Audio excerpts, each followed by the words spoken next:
부활절 여섯 번째 주일 우리에게 주신 말씀은요, 신약성경 요한복음 18장 15절에서 27절까지의 말씀입니다.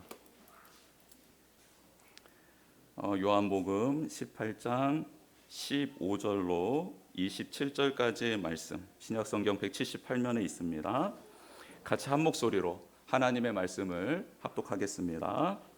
시몬 베드로와 또 다른 제자 한 사람이 예수를 따르니 이 제자는 대제사장과 아는 사람이라.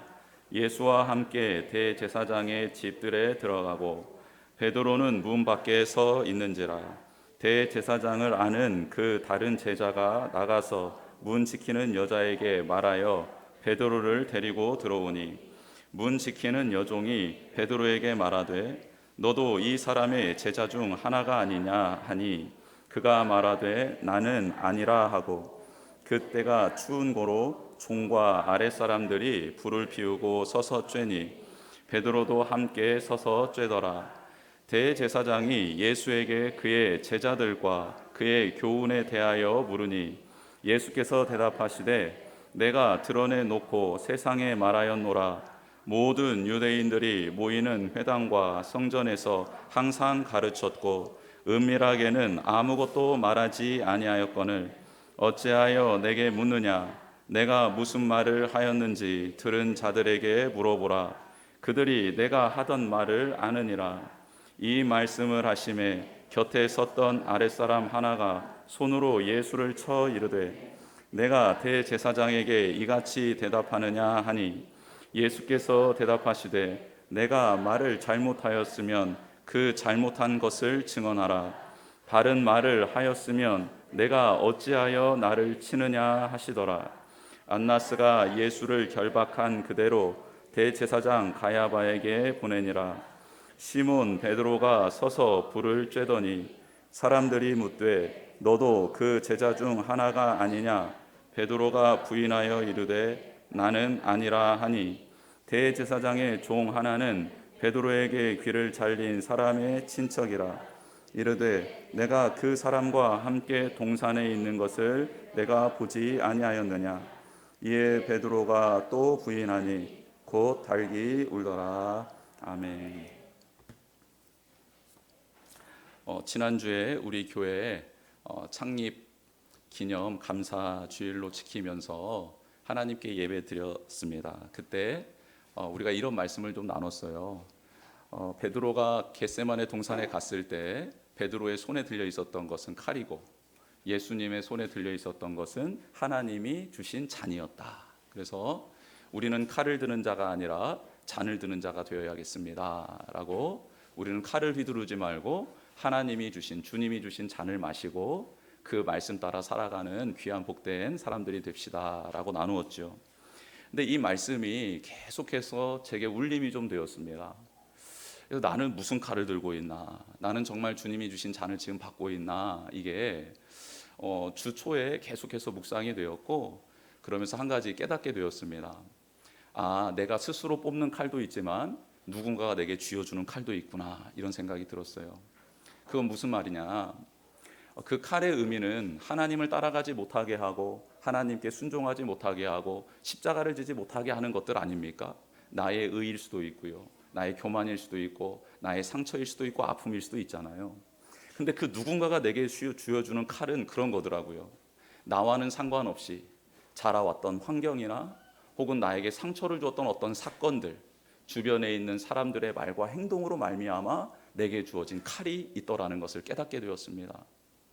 여러분, 이 칼 주님께서 뭐라고 말씀하십니까? 그거 가지고 싸우랍니까? 그거 가지고 자기를 해하라고 합니까? 아니요, 그 칼을 칼집에 도로 집어 넣으라 말씀하십니다. 여러분, 우리가 살아오면서 상처를 안 받을 수가 없습니다. 왜냐하면 지난번에도 말씀드렸다시피 우리 자체가 불완전하고요, 우리 부모님이 불완전합니다. 우리 주변에 있는 사람들이 불완전해요.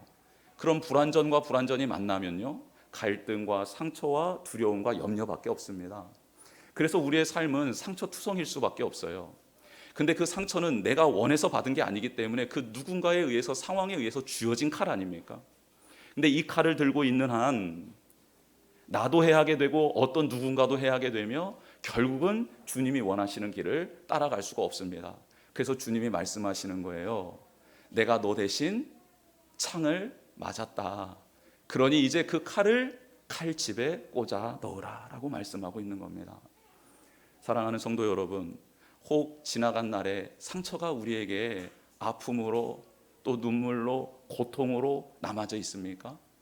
그렇다면 지금 주님의 말씀 앞에 아멘으로 순종하십시오. 그거 집어 넣어라. 그게 이제 너의 인생을 끌어가는 게 아니라 내가 주는 잔이 너를 끌어가게 될 것이다 라고 말씀하시는 거죠. 또 한 가지는 우리가 스스로 잡은 칼입니다. 살다 보니 이렇게 살아서는 안 되겠는 거예요. 가만 멍청하게 하나님의 말씀대로 져주고 양보하고 섬기고 위해주고 그렇게 했더니 바보 취급당하는 거예요. 안 되겠다. 세상이 말하는 그 칼 쥐어야겠다라고 해서 그 칼을 쥐고 누군가를 짓밟고 누군가를 억압하고 그리고 나의 뜻대로 나의 감정대로 내 마음대로 살아가는 길을 선택하는 순간 그것 또한 주님을 따라가는 그 길에 방해가 되는 것이죠. 그것 때문에 그 누군가의 귀는 잘리게 되고요. 그것 때문에 공동체는 흩어지게 되고요. 그것 때문에 하나님의 뜻을 온전히 이룰 수 없게 되는 우리 자신을 발견하게 되는 것이죠. 언젠가 모르게 내 손에 쥐어져 있는 그 칼, 그것도 주님이 뭐라 하십니까? 그것도 네가 들고 있을 게 못 된다. 칼집에 도로 넣어라 말씀하십니다. 사랑하는 성도 여러분, 이 시간 그 칼도 도로 집어넣기를 주님의 이름으로 축복합니다. 여러분, 우리가 싸우는 싸움은요, 칼로 싸우는 싸움이 아닙니다. 주님이 주신 잔으로 싸우는 싸움입니다. 그 잔은 무엇입니까? 하나님의 말씀이죠. 하나님의 사랑이죠. 하나님이 우리를 붙들어 주시는 은총이죠. 그걸로 싸우는 것입니다. 여러분, 그걸로도 우리는 충분히 이길 수 있고 승리할 수 있음을 믿게 됩니다. 그렇게 믿음의 걸음 따라 나아가는 우리 귀한 성도님들 되시기를 주님의 이름으로 축복합니다. 그러고 왔더니 제 손에 칼이 너무 많더라고요. 기도 시간마다 하나하나씩 칼집에 꽂히기 시작했습니다. 근데 꽂아도 또 나오는 거예요. 장검부터 시작해서 단검까지 참 많더라고요. 그래서 하나님께 꽂으면서 이렇게 기도했습니다. 하나님, 이걸 제가 꼽기는 꼽는데 언제 다시 뽑을지 모르겠습니다. 성령님, 저를 도와주십시오. 제가 이 칼을 다시 드는 것이 아니라 주님의 십자가를 붙들고 말씀을 붙들고 그 사랑을 온전히 믿게 되는 그런 사람으로 살게 하여 주십시오라고 기도하게 되었습니다. 우리 사랑하는 성도님들, 그렇게 주님 앞에 엎드려 그 믿음의 길, 은혜의 길 걸어가는 우리 모두가 되기를 주님의 이름으로 축복합니다. 주님께서 그런 우리를 위해 생명 주셨습니다. 그런 우리를 위해 모진 고난, 고초 다 당하셨습니다. 하나님과 단절되는 그 극심한 고통까지를 다 겪으신 것이죠. 온전한 우리를 위해서가 아니고 예수님을 사랑했던 우리를 위해서가 아니고 주님을 배반하고 찌르고 또 모욕하고 떠나버렸던 우리를 위해서 그렇게 예수님이 생명 주신 것입니다. 왜요? 예수님의 손에는 하나님이 주신 잔이 들려 있었기 때문입니다. 그 잔을 들고 걸어가는 우리 모두가 되기를 주님의 이름으로 축복합니다. 오늘 본문에 우리가 너무나도 잘 알고 있는 말씀이 나오지요. 예수님께서 사랑하는 제자들에게 다락방 강화, 다락방 설교를 다 마치시고 난 다음에 겟세마네 동산에 가셔서 그렇게 기도를 하시는데 우리 사도 요한은 그 겟세마네 동산의 기도를 빼고 예수님의 대제사장적인 기도, 능히 그 모든 것을 감사함으로 짊어지는 하나님 되심을 드러내주고 있었지요. 그래서 그 기도를 마치고 예수님은 말씀대로 잡히시게 됩니다. 잡히셔서 안나스의 집 앞으로 가서 그곳에서 신문을 당하시고 그리고 가야바에게 다시 옮겨져서 신문을 당하시고 빌라도에게 가서 신문을 당하시며 이제 십자가를 지시는 거죠. 근데 그 중간에 짤막한 에피소드 하나가 들어가 있습니다. 그게 무엇이냐면 안나스라는 전 대제사장에게 신문을 받고 있을 때와 현 대제사장인 가야바에게 신문을 받기 그 사이에 베드로가 예수님을 부인했던 장면이 나오고 있습니다. 여러분, 이 장면 우리가 너무나도 많이 본 장면인데 이 장면을 통해서 오늘 하나님께서 우리에게 주시는 귀한 교훈이 있습니다. 도대체 우리는 어디에 서 있느냐라는 질문입니다. 여러분, 안나스 그리고 가야바 그리고 안나스의 아랫사람이었던 중간 정도의 간부였던 그 사람이 예수님을 손바닥으로 치죠. 이 사람들은 예수님을 모르는 측에, 예수님을 부인하는 측에 서 있는 사람이 확실합니다. 그렇죠? 그런데 이 세상에는 이런 부류에 서 있는 사람, 이 자리에 서 있는 사람들이 있죠. 또 하나는 예수님을 따르고 수많은 경험을 했고 기적도 맛보았고 말씀의 은혜도 누렸지만 그 예수님의 제자들 중에서도 너무나도 다양한 자리에 서 있는 모습을 보게 되더라는 것이죠. 여러분, 베드로와 이 본문에 쓰여 있는 다른 제자라고 하는 사람은 그래도 대제사장의 집까지는 따라왔습니다. 따라오고 난 다음에 서 있는 자리가 또 틀려지지요. 다른 제자라고 말하는 이 사람은 신학자들이 요한이라고 봅니다. 본인 스스로를 예수님이 사랑하셨던 제자라고 말하기가 좀 부끄러운 거예요. 그래서 다른 제자라고 소개를 하는 거죠. 겸손하게 소개를 한 겁니다. 근데 이 요한은 어디까지 쫓아가냐면 신문 받는 현장까지 쫓아갑니다. 근데 베드로는요, 다른 제자들보다는 나아요. 다른 제자들은 숨어 있었잖아요. 따라오지도 못했잖아요. 다른 제자들보다는 나아요. 나은데 문 밖에 서 있더라는 겁니다. 문 밖에 서 있다가 요한이 이제 너도 들어와라, 들어오자 라고 했을 때 들어와서 예수 그리스도의 곁에 있었으면 좋았으련만 베드로는 예수님 옆으로 가지는 못합니다. 가지 못하면서 어디에 머무느냐 하면 불을 쬐는 곳에 머물러 있습니다. 예수님을 믿는 사람들이지만 문 밖에 서 있는 사람이 있고요, 들어왔는데 고난받고 하나님 아버지 앞에 순종하고 계시는 예수님 곁이 아니라 조금은 떨어져서 불을 쬐며 옹기종기 그래도 그 불 곁에 있는 사람들 속에 들어가서 익명성이 보장되는 그 자리에서 예수님을 쳐다보고 있는 사람들도 있더라는 것이죠. 여러분, 우리는 지금 어느 자리에 서 있습니까? 여러분, 안나스는 어떤 사람이냐면 전에 가야바라는 현 대제사장의 장인이 되는 사람으로서 전 대제사장이었습니다. 그래서 사내들인 공회에 막강한 힘을 행사하고 있는 사람이었어요. 그래서 예수님을 결박해서 끌어온 사람들이 현 대제사장인 가야바에게로 끌려가는 게 아니라 안나스에게 먼저 끌고 가는 거예요. 왜냐하면 그가 더 힘 있는 권세자임을 알고 있었을 뿐만 아니라 안나스가 예수를 잡아오면 반드시 내게 먼저 데려와라라고 이미 명령했기 때문입니다. 왜요? 안나스는 궁금한 게 있었던 거예요. 두 가지가 궁금했는데, 첫 번째는 예수님을 따르는 무리들의 세력이 얼마나 되는지 궁금했습니다. 너무 소문이 무성한 거예요. 예수님을 따르는 제자가 10,000명이다 라고부터 시작해서 아니다, 10만 명이다부터 시작해서 아니다, 50만 명은 좋게 넘는다부터 시작해서 아니다, 12명만 데려다니더라, 아니다, 70명까지 데리고 다니시던데 별의별 말이 있었던 거예요. 그래서 도대체 이 예수라는 사람이 세력이 얼마나 되는 거야? 나보다 더 파워 있는 인간이야? 이 궁금했던 거예요. 이게 한 가지 궁금했고, 또 한 가지는 도대체 무슨 말을 하고 다녔는지, 내가 풍문으로는 들었는데 근데 그게 진짜인지 아닌지 확인해 보고 싶었던 겁니다. 그래서 이 두 가지, 하나는 나보다 더 세력이 큰가, 또 한 가지는 진짜 그 헛된 소리를 하고 다녔나, 이 두 가지를 확인하고 싶었던 겁니다. 그래서 예수님을 부르셨죠. 예수님을 불러다 놓고 묻습니다. 너희 제자들 상황이 어떠냐? 야, 얼마나 많냐? 그리고 그들의 면면이 뭐냐? 라고 묻습니다. 예수님 거기에 대답을 안 하세요. 왜요? 대답할 가치가 없는 말이기 때문에. 여러분, 우리는 내가 누구보다 더 많이 가지고 있느냐, 내가 누구보다 더 뛰어나냐, 내가 누구보다 더 조금 낫냐 라는 것에 시간을 쏟고 마음을 쏟고 물씨를 쏟을 때가 너무 많이 있지 않습니까? 근데 하나님은, 주님은 그런 거에 1도 관심이 없어요. 하나님 앞에 나와서 하나님, 쟤는 왜 저렇게 만드셨고 저는 왜 이렇게 만드셨어요? 서운해요. 혹은 하나님, 쟤는 왜 저렇게 만드시고 저는 이렇게 만드셨어요? 너무 감사해요. 이 두 기도 다 예수님께서는 1도 관심이 없어요.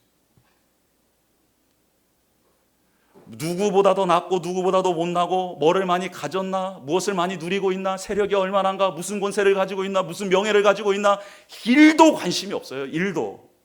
예수님은 거기에 대해서 대꾸도 안 하십니다. 말도 하시지 않아요. 그런데 안나스는 오직 거기에만 관심이 있는 거예요. 여러분, 성도들 가운데 예수님을 믿노라 하면서 믿지 않는 자와 똑같은 안나스의 자리에 있는 사람들이 있습니다. 오로지 그들의 관심은 이 세상에 다 있습니다. 그런데 그것을 예수 그리스도를 이용하여, 말씀을 이용하여 누리기를 원하는 거예요. 여러분, 이게 비단 우리 성도님들만의 문제는 아닙니다. 저의 문제이기도 합니다. 어느 날 제가 사도행전을 읽다가 초대교회 모습들을 보는데요, 어디에 확 꽂히냐면 하루에 3,000명이 5,000명이 전도됐다라는 거예요. 확 꽂히는 거예요. 그리고 난 다음에 그 말씀을 읽어가는데 든든하여 뭐 번성했던가, 든든하여 세워져 가더라, 막 이런, 뭐 왕성해졌다, 이런 말 확 들어오는 거예요. 주님, 이왕이면 저도 한 5,000명씩, 제가 한마디 한번 말하면 3,000명씩. 베드로도 그렇게 하셨다는데 하나님, 저 오늘 갑자기 거기에 제 마음이 막 끌리는 거예요. 하나님 이렇게 하실 수 있는 분이시잖아요. 아멘. 지금 그런 타이밍은 아니지만 아무튼 거기에 꽂혀가지고 제 마음이 막 힘들어지는 거예요. 그런데 웬걸요, 온 성도도 돌려보낼 판인데 지금 와서 지금 은혜 받고 은혜 누리려고 위로받으려고 왔는데 계속 십자가지라고 해가지고 지금 떠날 판인데 지금 이게 웬 말입니까? 그래서 지금 너무 어떤 실존의 고민이 생긴 거예요. 근데 제 눈은 계속 3,000명, 5,000명 든든히 서가더라. 여러분, 저만 이래요? 저만? 여러분, 말씀 펴면 어디에 막 마음이 와요? 내가 너를 강하게 하리라, 내가 너를 굳세게 하리라, 너 가서 사방 온 천지를 봐라, 밟는 땅 다 주마, 막 이런 말씀들이 막 우리 마음에 막 꽂히지 않습니까? 그래서 막 밟아요. 진짜 가서 막상 또 밟아봐. 근데 안 들어오니까 또 속상해. 그러면서 와서 또 이렇게 기도해. 밟으면 주신다며요. 밟으면 주신다며. 여러분, 우리의 수준이 안나스의 수준입니다. 안나스의 수준. 그리고 안나스가 또 묻습니다. 넌 도대체 무슨 말하고 다녔냐? 그런데요, 예수님이 말씀하시는 거예요. 나에게 묻지 마라. 나는 이제까지 내가 한 말을 숨기고 말한 적이 한 번도 없다. 다 드러내놓고 말했고, 그리고 내 주변에 있는 사람들 불러다가 물어보면 그들이 다 말해줄 것이고 그게 다다라고 말씀하시는 거예요. 근데 이 말씀을 듣는데 제가 갑자기 울컥해지는 거예요. 이 말씀을 듣는데, 아, 그렇구나. 내가 결국 누구 앞에서 시인을 하지? 내가 이 땅에서 억울한 일을 당했을 때도 그 상황에 있었던 사람들을 끌어다가 나를 대신 좀 증언해 주세요 라고 말을 하지 않습니까?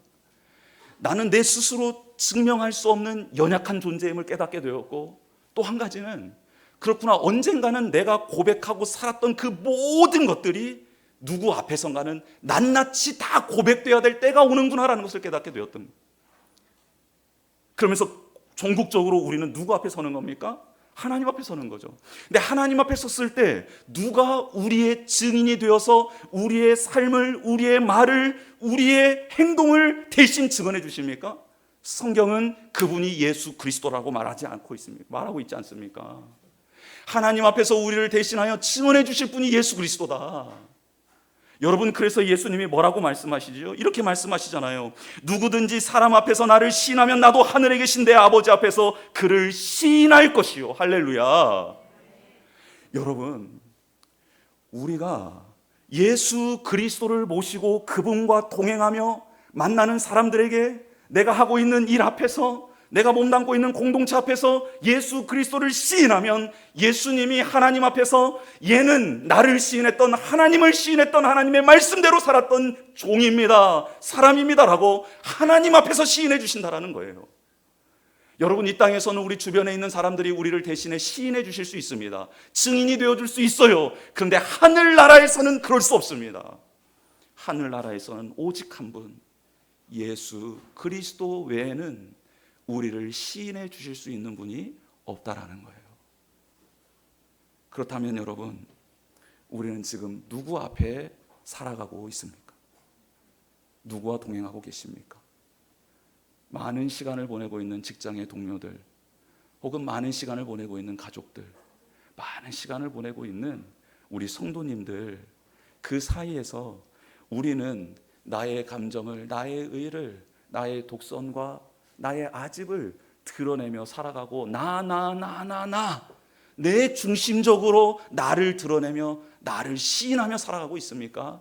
아니면 그 자리에서 예수 그리스도의 사랑과 섬김과 순종과 희생을 자랑하며 시인하며 그를 따라가고 있는, 본인을 위해 기도해달라 그렇게 신앙을 고백하며 시인하며 살아가고 계십니까?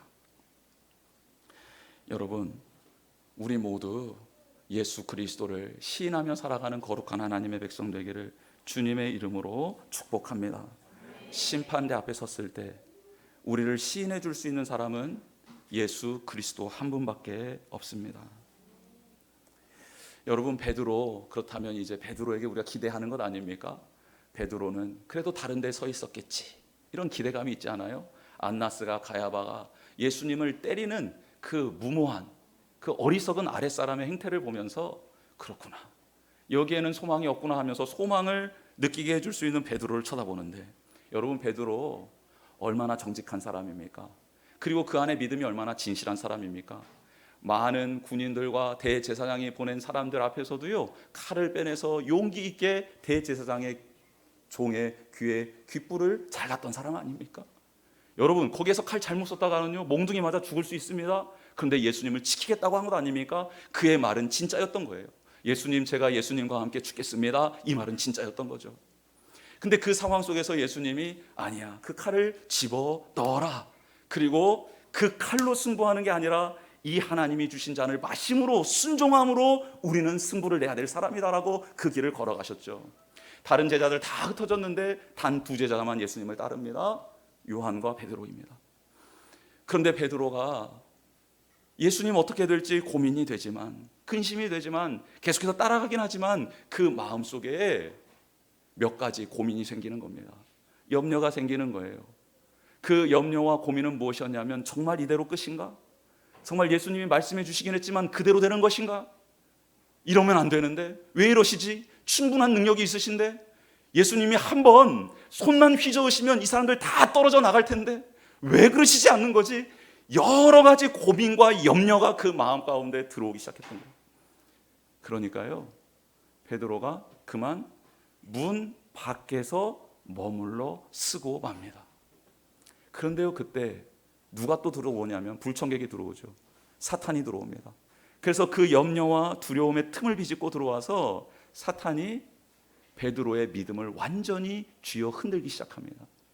그래, 네가 믿었던 예수님은 이런 사람이야, 나약한 사람이야, 너의 꿈을 이뤄줄 수 없는 사람이야, 그러니 떠나, 부인해. 자꾸 밀 까부르듯이 사탄이 들어와 베드로의 마음을, 믿음을 까부기 시작합니다. 뒤흔들기 시작합니다. 치기 시작합니다. 격동시키기 시작합니다. 실질적으로 여종을 통해서 사탄이 그의 믿음을 뒤흔들기 시작하죠. 너 저 예수 그리스도를 따르는 제자 아니냐? 그 무리에 속한 자 아니냐? 베드로가 아니다라고 고백합니다. 또 두 번째 아니다라고 고백합니다. 마지막 세 번째는요, 빼도 박도 못하게 그 귀불이 잘렸던 그 종의 친척이 와서, 내가 너 봤어, 너 조금 전에 그 감난산에서, 겟세마네 동산에서 네가 내 친척의 귓불 잘랐잖아. 여러분, 빼도 박도 못합니다. 베드로가요, 그때 마가복음에서는 뭐라고 고백을 하냐면 예수 그리스도를 저주하고 부인합니다. 왜요? 확실한 증인이 서서 말을 하니까요, 더 강력하게 부인하지 않고서는 그 자리를 지킬 수가 없었던 것이죠. 여러분, 베드로가 이렇게 부인을 하고 저주하고 맹세를 하고 있는데, 누가복음에 보니까 그런 베드로를 예수님께서 돌이켜 보셨더라라는 말씀이 있습니다. 근데 그 말씀, 보셨더라라는 말씀이 어떤 뜻이냐면, 정죄하기 위해서 보는 눈빛이 아니고요, 이해해주고 품기 위해서 바라보는 뜻인 단어가 쓰였습니다. 그러니까 예수님의 눈빛은 그 베드로가 거기에서 무너지지 않고 부인은 했지만, 저주는 했지만, 맹세는 했지만 그 자리에서 머물러 서서 절망 가운데 있는 것이 아니라 예수 그리스도의 말씀을 기억하여 주님께로 가까이 나아오라는 예수 그리스도의 초청의 눈빛이었던 것입니다. 이 장면을 회고하며 썼는지, 아니면 이 장면을 기억하며 그의 전 사도적 삶을 고백하며 썼는지는 모르겠지만, 베드로전서 5장에 이런 고백을 베드로가 하고 있습니다. 초대교회 성도들 가운데 이렇게 말을 하고 있죠. 너희 염려를 다 주께 맡기라. 이는 그가 너희를 돌보심이라. 근신하라, 깨어라. 너희 대적마귀가 우는 사자와 같이 두루다니며 삼킬 자를 찾나니 너희는 믿음을 굳건하게 하여 그를 대적하라. 이는 세상에 있는 너희 형제들도 동일한 고난을 당하는 줄 알미라. 모든 은혜의 하나님 곧 그리스도 안에서 너희를 부르사 자기의 영원한 영광에 들어가게 하시니가 잠깐 고난을 당한 너희를 친히 온전하게 하시며 굳건하게 하시며 강하게 하시며 더를 견고하게 하시리라. 아멘. 지금 베드로는 초대교회에 고난 중에 있었던 그 믿음의 동역자들에게 이렇게 말합니다. 염려하지 말아라. 나도 염려했다가 큰일 날 뻔했다. 그리고 마귀가 우리를 삼키려고 돌아다니고 있으니 그 염려와 두려움 때문에 마귀에게 유혹당한 일 없도록 근신하여 깨어 있었으면 좋겠다. 그리고 지금 환난을 당하지만 이 환난이 끝이 아니라, 아니 이 환난 중에도 우리를 바라보고 계시는 예수 그리스도가 계신다. 그분을 믿고 절망하지 말고 넘어졌더라도 다시 일어나 그 믿음의 길, 그 십자가 앞으로 주님이 가셨던 그 길로 일어나 걸어가는 너희들이 되기를 원한다. 내가 그랬듯 너희들도 그렇게 되기를 원한다라고 베드로가 지금 고백하고 있는 것입니다. 여러분, 가장 불쌍한 그리스도인이 누굴까? 차라리 예수님 떠나버리고 숨어 있었던 게 훨씬 낫고요. 차라리 따를 거면 예수님 바로 곁에 머물러 있는 게 낫습니다. 어정쩡한 거리를 유지하고 있잖아요. 그러면 마귀가 시험하기 좋습니다. 너 정말 그리스도인 맞아? 정체성을 흔들어 놓습니다. 너 진짜 하나님이 널 사랑하시는 것 같아? 흔들어 놓습니다. 너 정말 그 기도하는데 그 기도 하나님이 들으시는 것 같아? 흔들어 놓습니다. 여러분, 그래서 용기 내어 한 발자국 들어가잖아요. 문 안으로 들어가잖아요. 들어갔는데도 주님 곁으로 가지 않고 춥다고 불 옆에 이렇게 쬐고 있으면요, 주변에 있는 사람들이 또 묻습니다. 너 그리스도인 맞아? 너 정말 하나님이 너 사랑하는 것 같아? 너 기도 들으시는 것 같아? 아니야. 멍청아, 아니야. 봐봐. 예수 그리스도를 봐봐. 고난 중에 있는, 권세가 어디 있어? 영광이 어디 있어? 죄인 취급당하잖아. 이게 너의 미래야 라고 계속해서 그렇게 고단하게 우리를 시험하더라는 거예요. 여러분, 춥더라도 불 곁에서 온기를 느끼는 게 아니라, 춥더라도 예수 그리스도의 옆에 가서 그의 사랑의 온기를, 은혜의 온기를, 순종의 온기를 느껴 그렇게 담대하게 하나님 아버지 앞에 서는 우리 모두가 되기를 주님의 이름으로 축복합니다. 다른 제자한테는요, 사람들이 말을 걸지 않아요. 왜요? 예수님 옆에 붙어 있으니까요. 예수님 옆에 붙어 있으니까 걔한테 찾아가서, 요한한테 찾아가서, 너 예수님 제자야? 예수님 너 사랑하는 것 같아? 네 기도 들어주시는 것 같아? 안 물어요. 왜요? 그는 예수님의 제자인 게 확실하기 때문에 그렇습니다. 여러분, 우리는 지금 어느 자리에 서 있습니까? 주님께서 우리 가운데 너는 거룩한 곳에 서야 될 존재다. 그리고 네가 나와 함께 걸어가는 그 모든 길은 거룩한 땅, 거룩한 길이 될 것이다 라고 말씀해 주고 계십니다. 그 주님 곁에서는 우리 모두가 되기를 주님의 이름으로 축복합니다. 주보의 내용 한번 채워보겠습니다. 첫 번째, 자신의 생각과 감정으로 정죄하고 판단하는 안나스의 자리에 서 있나요? 둘째, 생명의 주인이시고 구원자이신 예수님을 시인하는 자리에 서 있나요? 세 번째, 문 밖 혹은 불을 쬐는 자리에 있나요? 예수님 곁에 서 있나요? 여러분, 우리는 어디에 서 있기를 원하는지, 그리고 우리가 서 있는 자리를 예수님이 어떻게 만들어 주시기를 원하시는지 이 시간 거룩한 땅에라는 찬양 같이 찬양하면서 우리 기도하는 시간 갖겠습니다.